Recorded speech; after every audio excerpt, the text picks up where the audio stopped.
for coming. I'm Jeff Northrop. I'm the Chief Technology Officer at the International Association of Privacy Professionals. We are a nonprofit, non-advocacy organization supporting those who deal with the troubles and woes of information and privacy. I know I've got limited time today. My watch is broken, so I'm going to be checking my cell phone. Please give me time for 2 minutes. I'll give you one that's 10 and 5 left. All right, I may check this. I'm not checking messages, I swear. So I'm really happy to be here today. I'm glad to see people showed up. I know this is generally a technical crowd, and this is sort of a policy kind of issue. But I think it's an important issue for the information security community to better understand, because we're seeing more and more, and I see it among our members, which, if you go back by history, we're legal people and then compliance people. Now we're starting to see more information security professionals in and among our members, because you're being asked to deal with privacy issues. And securing the data and getting the okay from your compliance team is not necessarily 100% coverage on issues of privacy. So what I'm going to do today is I'm going to talk a little bit about the history of privacy, very little, and how we got to where we are today, and why there's such an explosion of regulations and so much interest in it. And then I'm going to walk back through what a privacy program looks like at an organization, how the components of it are constructed. So let's kick this off with a brief history lesson. Now, we go back to 1890. We have Louis Brandeis, who is not yet appointed Justice of the U.S. Supreme Court, but is becoming noted for his work to support the common man. Authors an article, or an essay, in the Harvard Law Review that talks about the risk of a loss of privacy to its citizens from the technology of the day, the new technology of the day. He called it the right to privacy. Anybody want to take a stab at what that technology was? Telephone? It's a camera. Right? And what he does in this article, and you can still go back and read the article, it's fascinating. He cites this case where a group of people were meeting in private. They didn't want to be seen, recognized, meeting together, and there was a photograph captured of it. Right? And so this was their loss to privacy. And Dan Greer talked about it this morning, the unobservability. I changed the slide because I love that word. Right? So the fact that they were to be able to be observed, and it was one of the first times in history where it wasn't one person's word against another that something happened. You were capturing them in the physical sense. And this was not a concern that expanded out to the common man. I mean, this was a concern that was among the intellectual elite, academics, judicial people, lawyers, and we see it over and over again throughout history. And we see it with the advent of movies, we see it with the advent of television, we see it with the advent of radio, that people are concerned that there's a loss of privacy because they're being observed in a sort of physical way, in ways and captured in ways that they couldn't have been subjected to before. And in 1967, Alan Weston, who is largely considered the grandfather of sort of modern privacy thought, writes in the seminal textbook called Privacy and Freedom, which is still in print today, about the risk of a loss of privacy from, again, the new technology of the day. This is computers. The fact that we were able to gather bits of data about people and corroborate them and correlate them in a way that we hadn't before would be a severe loss of privacy to the individual citizen. And that's sort of the way we think about it today. We do still think about being photographed as a loss of privacy, but I think in the larger context, most of us would think about it in the sense that, data. The data we have about us can be correlated to expose secrets or things that we want to be kept private. And Alan Weston was very influential. It wasn't long after that textbook and others that followed, and his public speaking and his role as a professor, that he helped push forward the Privacy Act of 1974. Now, if any of you work for the government in some capacity, you're still obliged to follow this. This is the laws that limit what governments can do with the personal, the U.S. government, I should say, what they do with the personal information they collect. That's still in force. And if you think back to 1974, and people's concern for privacy was fear of what the government can do. And we see this throughout. We have the OECD coming out with their very tersely named protection of privacy, trans-border flows of personal data. I had to take a breath in between that laid out a framework for how personal data should be protected and stored for the very same reasons that Alan Weston had outlaid in 1967. That's followed in the mid-90s by the EU Data Directive, the European Union. Do we know what the Data Directive is? So the EU Data Directive is an incredibly robust set of, I don't want to call it a regulation, it's suggested regulations that were drafted in the European Union that would help their citizens be protected from a loss of privacy. And what it does is it gives incredible control to the citizens of the EU over what companies or public or other private entities do with the data they collect. So if you hear the privacy laws are tough in Europe, it's because of the Data Directive. And this was a seminal moment. I mean, this is 1995, they drafted it.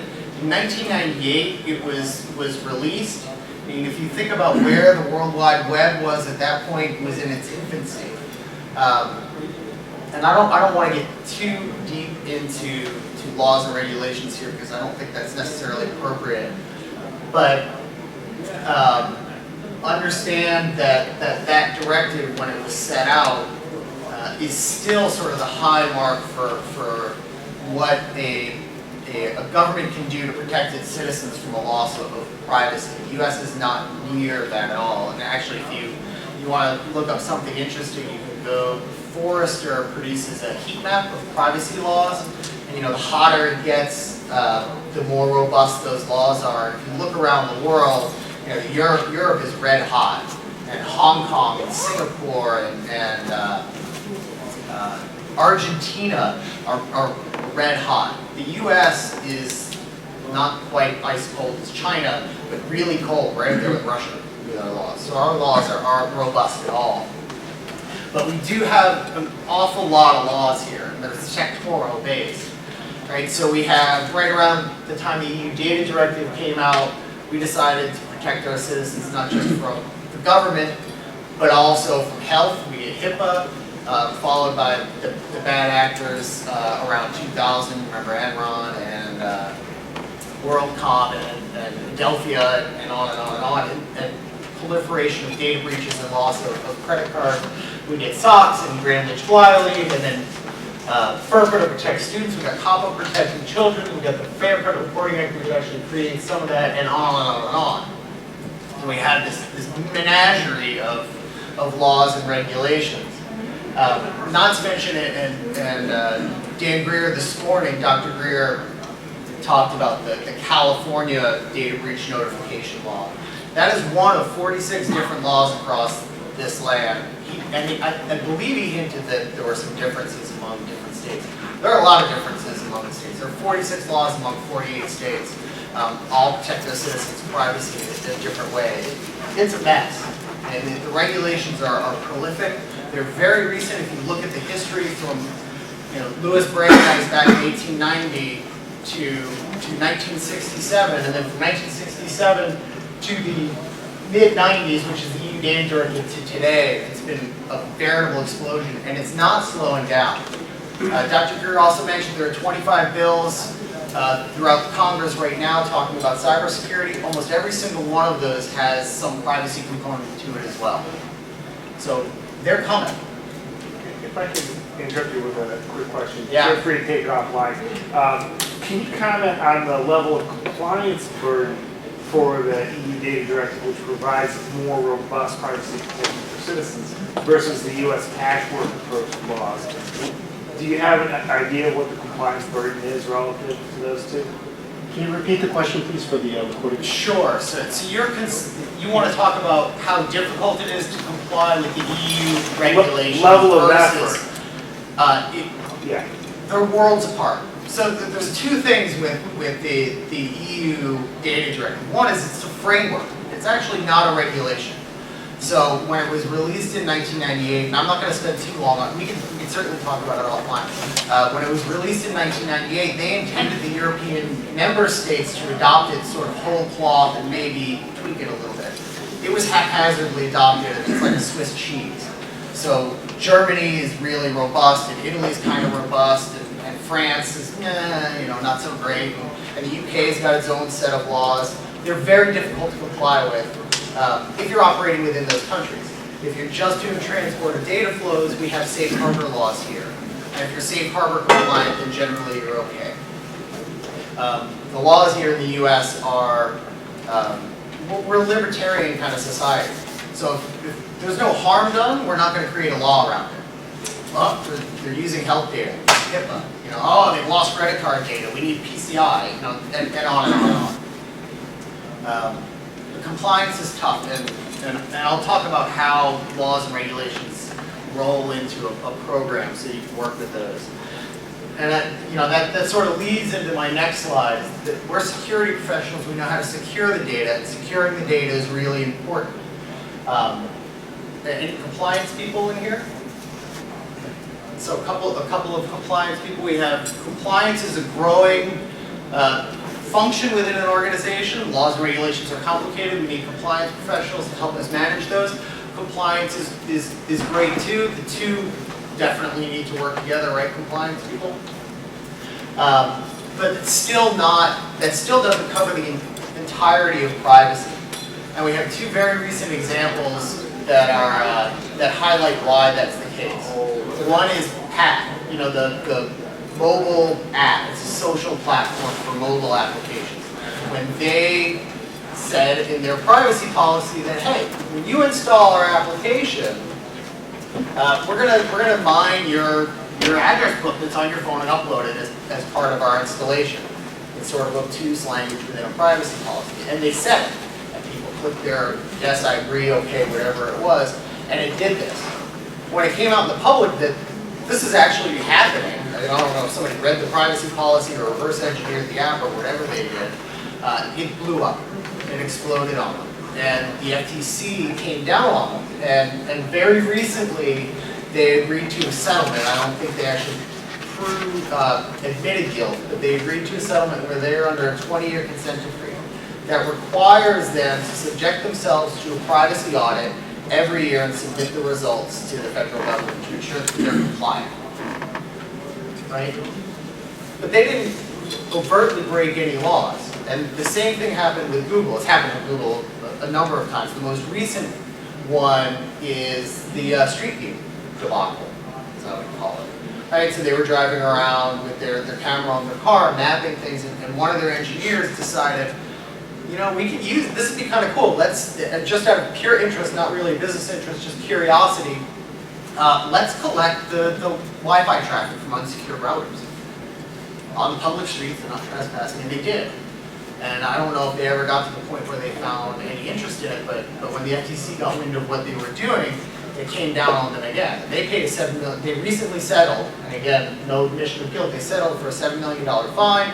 They're required to spend some odd millions of dollars on public education for securing their Wi-Fi routers. So look for those newspaper articles and whatever else they're going to get that out for securing Wi-Fi routers. And again, the same sort of consent decree with privacy audits, which they were already under for what they did with Buzz and subverting Safari's third-party cookie preferences. And these are interesting cases because you can have robust security, you can have perfect security in that case. You can be really robust with your compliance and still fall prey to what the FTC is enforcing under. And they're getting more bold about enforcing on this reasonable expectation of privacy of the citizens. Right, so Path and Google both violated a reasonable expectation of privacy, even though they didn't violate any law overtly. So that's sort of a cautionary tale, and it leads to why all of a sudden is all this stuff about privacy? Why is the FTC going more aggressively against companies over privacy? Why is it in the major media every single day? Every single day you can find some news in a major media outlet talking about something about privacy, where even 5, certainly 10 years ago you saw almost nothing about it. Well, there's two things going on. There's two sort of actors in the marketplace that are growing, and as they grow and they battle each other, it's been creating an incredible tension. One of those are the general consumers, and I've written part of the statement up here, but consumers currently feel a loss of control of their personal information. That's a very carefully constructed statement, and I want to give credit to Dana Boyd, a very talented and interesting Microsoft researcher. If you ever get a chance to read her stuff or see her speak, do so. And I like that statement for one specific reason. Because when we talk about, generally, when we talk about people fearing a loss of privacy, it often concludes with, well, we just share too much. And I think that's kind of bunk. I mean, we share information all the time, and you guys know this, right? And it's not just social media where we share stuff. We know we're sharing information when we're surfing on the web, unless you're using a Tor or other proxy or some extraordinary method that no average user would ever be able to implement. We know we're sharing personal information on search engines and other things online. Certainly we're sharing information on our smartphones. I think everybody gets that. We share our personal information with the dumb phones too, right? Location data, call history. Everybody get an E-ZPass in your car, and you're sharing your personal information on E-ZPass. And with your credit card and Shoppers Rewards cards, most definitely. That's why they give those things to you. We share our personal information when we talk to our doctors. So we're sharing prolifically. And all of those services are becoming part of our daily lives. I mean, people aren't shying away from them. They're embracing them, and they're growing, they're exploding. So it's not, to say that we all have a fear that we're oversharing just doesn't pan out. I mean, people wouldn't be using these things if that was their fear. So when I say they're fearing a loss of control of their personal information, it's not that primary actor that they're sharing with. It's the secondary uses and the tertiary uses of that data. So you're okay when you post stuff on a social media platform, but who else has access to it? And where is it being stored? And what purposes are they using it for? And do I have control over that data? I'm sorry, I'm banging on the mic. And why is it so difficult to answer those questions? You have a question. Do you have answers to those questions? I don't have an answer to the question because I think there's a mixed bag here. I think people are not paying attention to what's going on around them. If you're in Facebook and you want to play with any of those apps that come your way, whether it be the yearbook or other sharing, like this, whatever, a lot of those applications, they have an agreement right up front that says you're agreeing to share everything, not just a piece of what your information. They're saying you're giving this application access to all your data in Facebook. Absolutely. And yet people just Absolutely. grab them all the time. And that's my point. They're happy to do that. Right, so Facebook's a great example because you have incredible control over how Facebook uses your data within a certain limit. But really, they've gone to extraordinary lengths to give you pretty good control over what you're doing. Yet people's, 1 billion people now, right, or somewhere close to that, are using Facebook. So that's what I mean. They don't fear that. But when you talk about, well, you're being profiled for advertising purposes, that gives people the heebie-jeebies. That's what creeps them out. And that's why, and it's why I describe it as a fear of a loss of control of the personal information. When you share something on Facebook, if Facebook was the only one to have it and you were able to remove it back, I think people would be okay with that. It's the propagation. Those agreements go, but those agreements say that they have the right to use your information for virtually any purpose, including sharing it out with other partners. I agree with you, and that, that's sort of required by law to be transparent. But, let's show of hands. How many people here read privacy policies? I think this is probably not. So we have about 5 people raise their hand. There's probably about 20, 25 people in here. So even among this community, that's small. And I'll speak to communities of privacy professionals, and I'll have even less people, right? You get the statement, even worse, you get the statement annually from your credit card company and your bank. Did anybody read those? Anybody have a question? Actually, yes and yes. You made a very, very important statement. People want to have the ability to pull the information back, and a key to being safe harbor compliant, a key to people's comfort level with privacy policies is there are statements within these privacy policies wherein I can pull the information out if I want to. The moment it starts getting into third parties, they lose the ability to do exactly that because they're not the ones who gave it to the third parties. The relationship between this company X and this company Y and this company Z gave it to those third parties. And so a key challenge to implementing privacy successfully in your own privacy policy is being able to track what you've shared with your partners so that if your customer comes back and says, pull my information back, you have the ability of pulling it back from every place you've shared it with. So this is one of those areas where I work for a non-advocacy organization, so we can't promote certain best practices. That is certainly one train of thought. And you see that with the EU data directive. Dan Greer talked about the right to be forgotten. And that's exactly what the right to be forgotten is trying to enforce. Is you track the original collector of the data owner tracks the data through all its uses so you can pull it all back. Another train of thought, and this is largely the way the US laws, unless you've got health information, financial information, or really the government, are architected, just require you to educate the user on what they're doing when they're submitting their information to you, right? That's notice. So you have to provide adequate notice, and that's why you see the proliferation of privacy policies. Which one is the right one, is really an open question. I was signing up for some online service or website, and it must have been 100, 110 pages long, and I'm like, I don't have time to read this, so I click through it. And I know that bills in Congress are kind of the same thing too. So this is, and so I will get to the final of the slide that talks about that tension, because these really hit on it. But with regard to that, that's where the FTC is going after reasonable expectation of privacy. So if you've got something this size, you put something with 64 pages on it, it's not reasonable to expect the consumer to have read it. But just going back, about reading the privacy. This is the whole opt-in, opt-out. I think a lot of people who were signing up for Facebook didn't know they were opting in to sharing so much information. And I think I'm not sure if they changed the original way that they were doing it, but I think that when you even signed up, you were opting in for a lot of things that you weren't aware of. Yeah, so there are, and there's no way I'm going to get through my entire slide deck at this point. This conversation is great, and I'll make sure I have the slide deck available for you guys. But in the program itself are accommodations for that, and it specifically talks to. So everybody knows what NIST is, right?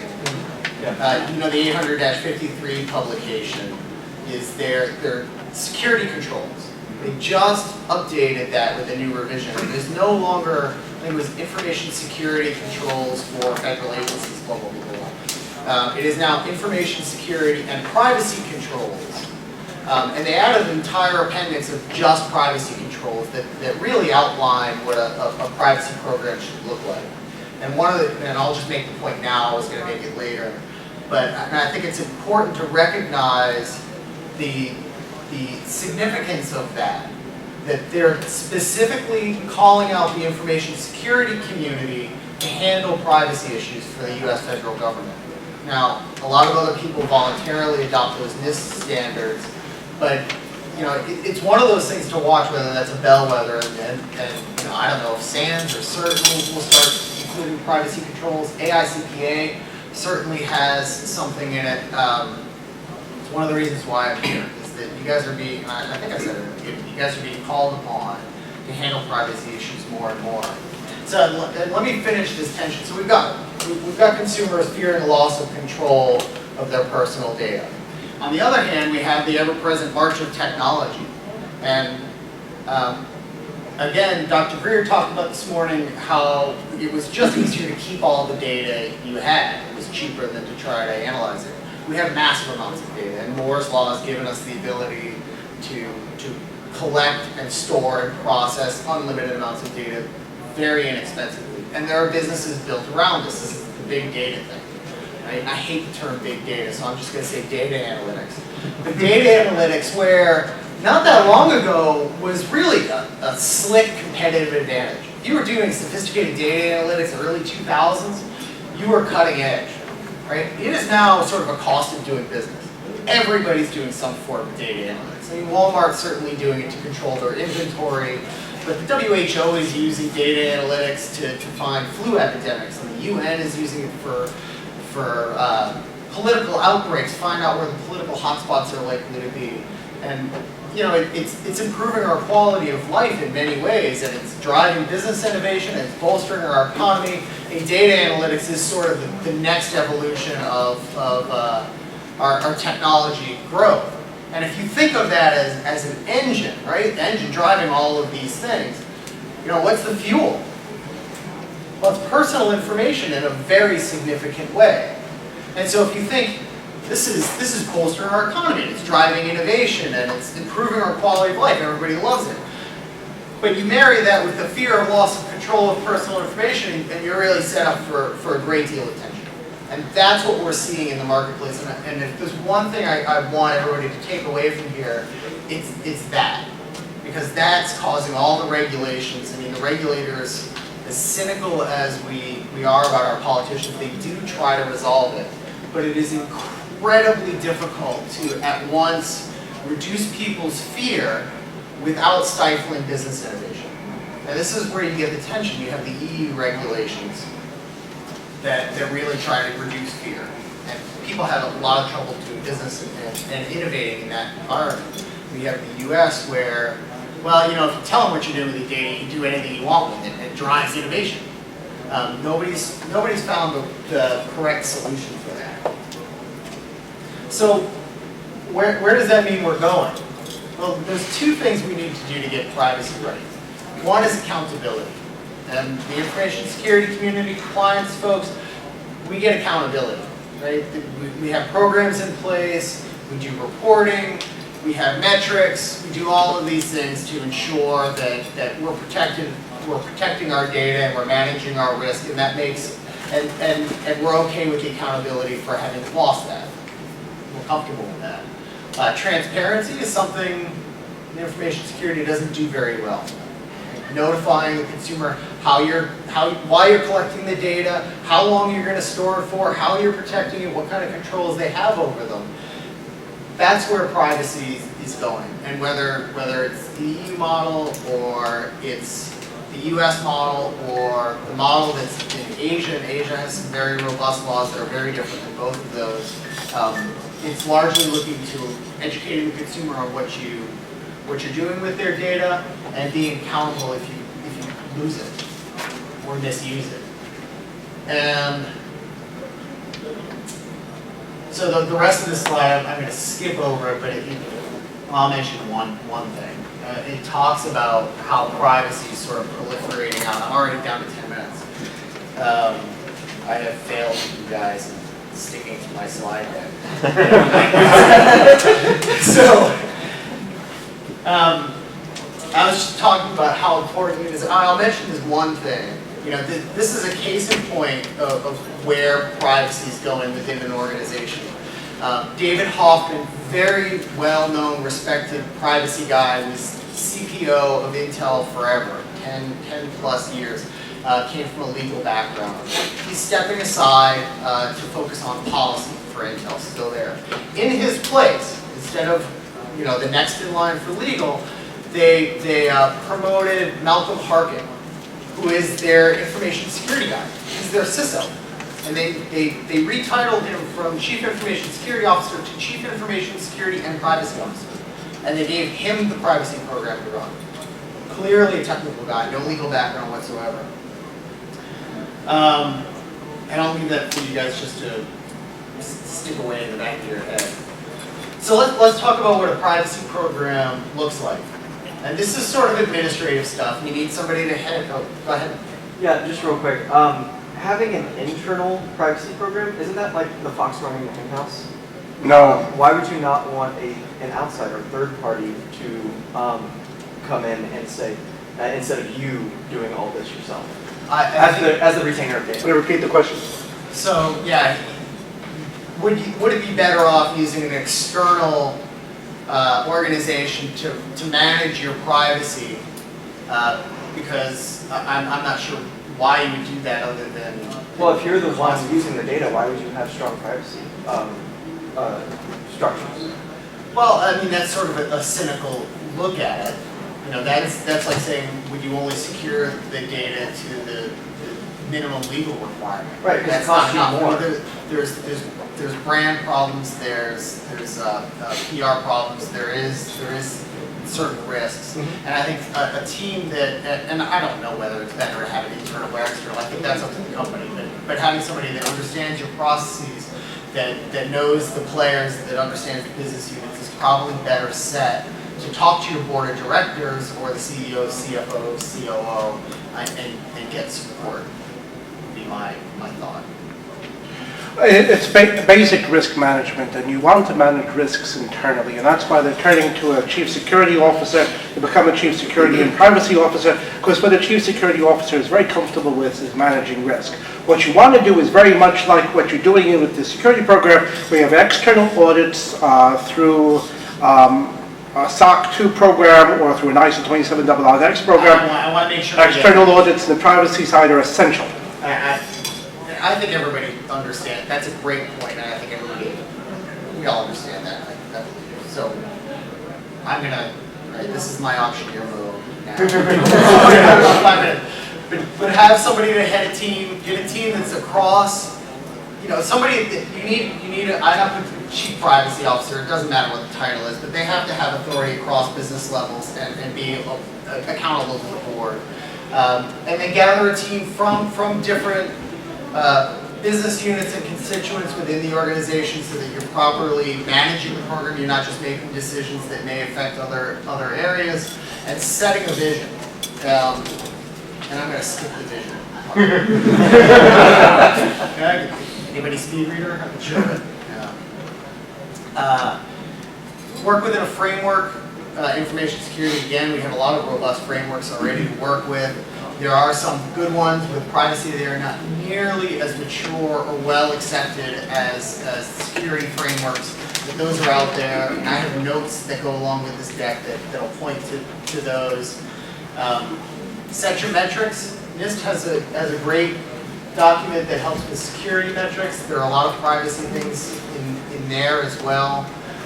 Make sure they're quantitative and qualitative, and I've listed some there. You know, recording the number of incidents, recording the average time to respond to. And this is a privacy incident. This is, you know, it doesn't necessarily be a data breach. It could just be somebody complaining that you're misusing their data.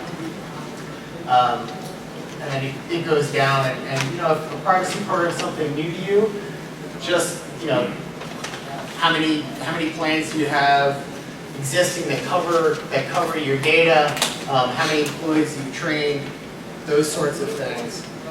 And so that sort of sets your framework, right? You've got a team appointed, you've got a vision, you have your metrics, you know what you're going to be measuring, you have to measure what you're doing, otherwise how are you going to know that you're successful? And that's not necessarily easy, but then the real work starts. And that first bullet up there looks so innocent. Privacy impact assessment. That's a lot of work, right? So you know, that's inventorying where all your personal data is, who has access to it, how it flows, how you dispose of it, and then matching the risks and, you know, whatever risk model you want to use, but matching the risks to that data is a huge task. But that gives you a scope for what you need to do, and you know, that'll help you review your policies, review your insurance coverage. This is something I keep mentioning, and in every group, a lot of people are like, really? But you know, cyber insurance is awesome. It'll help you pay for a data breach. But so often those insurance coverages cover your computer systems. So if you host your data at somebody else's system, whether it's just a VPS slice, that's not yours. That's somebody else's. So really check your insurance coverage to make sure you're covered. Review your legal obligations. Laws are changing very frequently, so use a legal team to help you with that. And general InfoSec stuff is always good. This is Information Security 101. Right? You've got your policies in place. Enforce them, secure the data, and I've listed this third bullet: privacy enhanced system design and development was something that's quoted right out of the new NIST privacy controls catalog. And this gets to your point earlier. That is requiring you, if you're responsible for complying with NIST 800-53, to automate your privacy controls. And that, I believe, is ensuring that somebody has to opt in if it's something that is optional. So marketing lists, advertising, uses for third party, the default should be you're opted out. Prepare and sustain, set up your monitoring, have a way of managing complaints. External people will complain that you're violating their privacy. Make sure you have a way of managing that. Creative incident response. This may look different than a security incident response thing. It may extend that. That'll be specific to you, and then train your. All right, and then the wrapping up would be repeating those things, and I want to make sure I have room for questions. I'm sorry I had to blow. We have about 2 minutes to 3 minutes for questions. If anything spills over that time, we do have a speaker area in the back when you first come in to the conference on the right-hand side, so we can continue the discussion. Absolutely. We have a couple of minutes, sure. And I'm hanging around all day, so yeah. Does your group play a role at all in working with lobbyists on legislation? We are a non-advocacy organization, so we do not take a position on any of that. We love the EFF and we love Facebook. Anybody else? So I did the whole auctioneer thing about that. No. To what extent do you think that privacy, trying to advance privacy is complicated by customer misperceptions and confusion? So this is my personal opinion.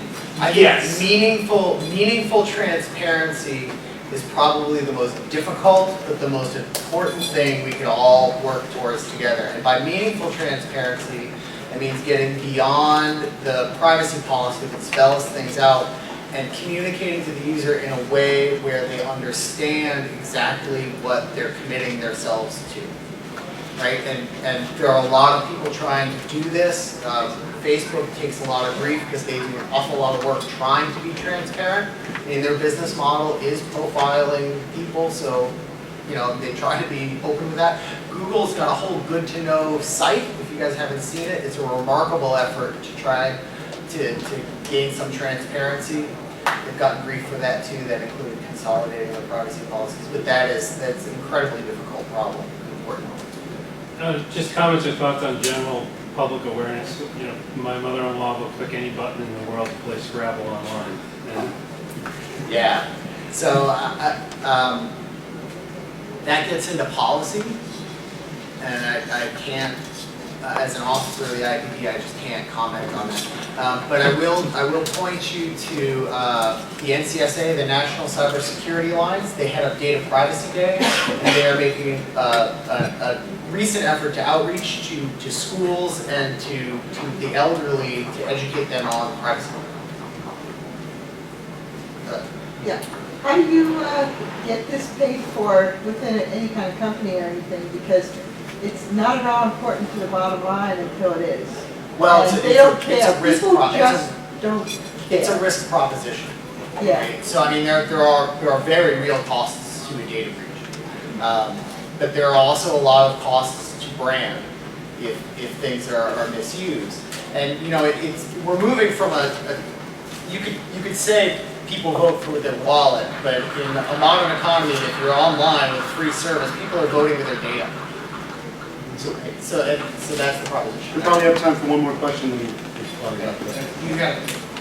Yeah, I was gonna ask, I guess this is your opinion, why are people so averse to having their information monetized? Why is this such a passionate sort of thing coming up? It's creepy because it's allowing Why, what's somebody. under that?